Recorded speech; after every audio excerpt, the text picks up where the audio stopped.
आप सबका शुक्रिया।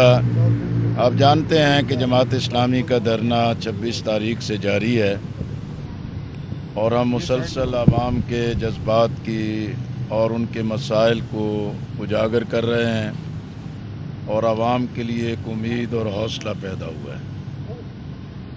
और इस एहतजाजी धरने पर हुकूमत ने ख़ुद राब्ता किया और उन्होंने इस बात से आगाह किया कि भी वज़रा की एक कमेटी बनाई गई है और वो धरने के जो मुतालबात हैं इस पर बात करना चाहते हैं। फिर जब उन्होंने दोबारा राब्ता किया तो हमने उनको दावत दी कि हम तो यहाँ धरने में मौजूद हैं, आप यहाँ तशरीफ़ ले आएँ। तो रात वज़रा की ये कमेटी अमीर जमात इस्लामी पाकिस्तान हाफ़िज़ नईमुर्रहमान साहब को मुज़ाकरात की दावत दी।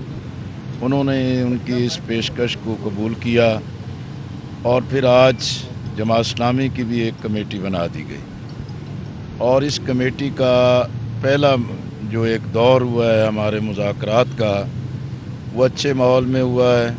हमने व्यूज़ एक्सचेंज किए हैं और के सामने बिल्कुल वाज़े कर दिया है और उन पर ये बात भी वजाहत के साथ पेश कर दी गई है कि ये धरना हमारा कोई ज़ाती पार्टी एजेंडा नहीं है, ये आवाम के मसाइल हैं, ये कौम की तक़वियत के लिए हैं, पाकिस्तान को इस्तेहकाम देने के लिए हैं। इसीलिए हमने उनसे कहा कि बिजली के बिल जो हैं अब अदा करना आवाम के लिए नामुमकिन हो गया है। पेट्रोल की जो कीमतें हैं वो नाकाबिले बर्दाश्त हो गई हैं और तनख्वाह पेशा तबका वो निजी है या सरकारी है, उन पर जो एक अजाफी टैक्स आयद कर दिए गए हैं कि वो बिलबिला रहे हैं, उनके लिए ज़िंदगी गुजारना मुश्किल हो गया है।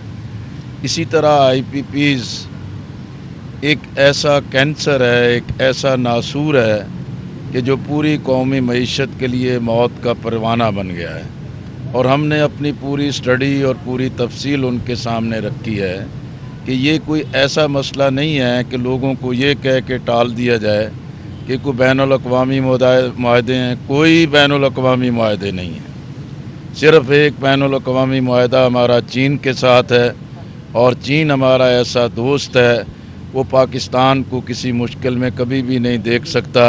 अगर अज़म के साथ ये अब चीन की आड़ में हुकूमत पाकिस्तान अपने शेयर्स पे या पाकिस्तान के जो सरमायादार हैं उनके मफादात के तहफ़्फ़ुज़ के लिए 25 करोड़ आवाम को भेंट चढ़ाएँ तो इंशाअल्लाह हम ये नहीं होने देंगे।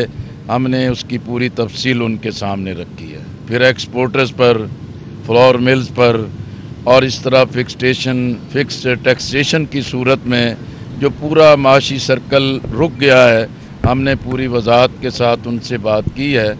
उन्होंने इस मकसद के लिए कहा है कि भी हमारी सारी चीज़ें नोट कर ली। उन्होंने ख़ुद इस चीज़ को कहा है कि वो एक टेक्निकल कमेटी तश्कील देंगे और उनके साथ बैठ के हमारे मुतालबात पर वो कोई आपस में बात करेंगे। फिर अगर ज़रूरत हुई तो इंशाअल्लाह हम दोबारा भी मिल बैठेंगे। उन्होंने कहा है कि कल ही ये कमेटी तश्कील दे के वो अपना इंटरनल जो है कि वर्किंग कर लेंगे और उसके बाद दूसरा दौर हमारे मुज़ाकरात का होगा।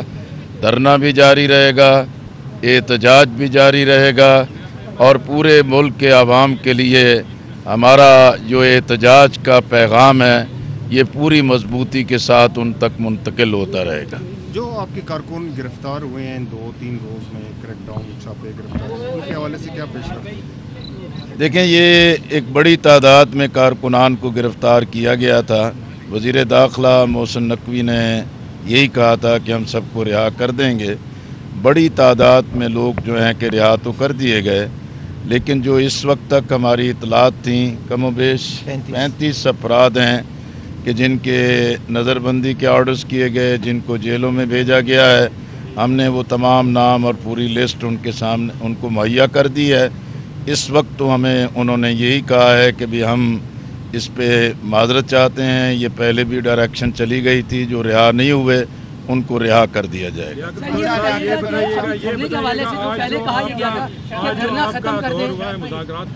ये बताइएगा कि हुकूमती कमेटी से आप मुतमईन हैं ان کا کیا رسپانس تھا؟ آپ سمجھتے ہیں کہ حکومت سنجیدہ ہے، آپ کے جو بھی مطالبات ہیں سنجیدگی دکھائی جا رہی ہے اور آپ کے میرا خیال ہے جی کہ آج کمیٹی میں اویس لغاری صاحب موجود نہیں تھے، وہ اسلام آباد سے باہر تھے، وہ بھی ان کو جوائن کر لیں گے، وہ بھی ایک جائزہ لے لیں گے، اور باقی اگر حکومت اس کو سنجیدگی سے کام کرے گی تو ان کو اس میں ریلیف ملے گا، پاکستان کے عوام کو ریلیف ملے گا، وگرنہ دھرنا اور عوام کا احتجاج انہیں سنجیدہ غور و فکر پر مجبور کر دے گا۔ سر یہ کہے گا کہ دھرنے کے حوالے سے کل بھی حکومت کی جانب سے کہا گیا تھا کہ دھرنا ختم کر دیا جائے فوری طور سے، تو اس طرح کی بات اب دھرنا جاری رہے گا اور یہ کہے گا کہ اگلا دور کب ہوگا؟ انشاءاللہ آپ کے حکم کے مطابق جاری رکھیں گے۔ اچھا لیاقت بلوچ صاحب، آپ کو کیا امید ہے کہ آپ کے 10 مطالبات پورے ہو جائیں گے؟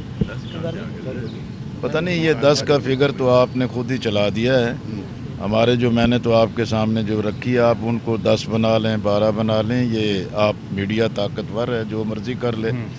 میں نے تو جو آپ کے سامنے ایشوز رکھے ہیں وہی ان کے سامنے رکھے ہیں، اور اب ان کا کام ہے، ان کے بال جو ہے کہ ان کی کورٹ میں ہے کہ وہ اس میں کیا حکومت کون سا پیش بڑا رفت ریلیف کرتے دے کہ آپ دھرنے السلام علیکم جی، کون سا بڑا جو ریلیف آگے میں اگلا ہوگا تو پھر ہی ہے۔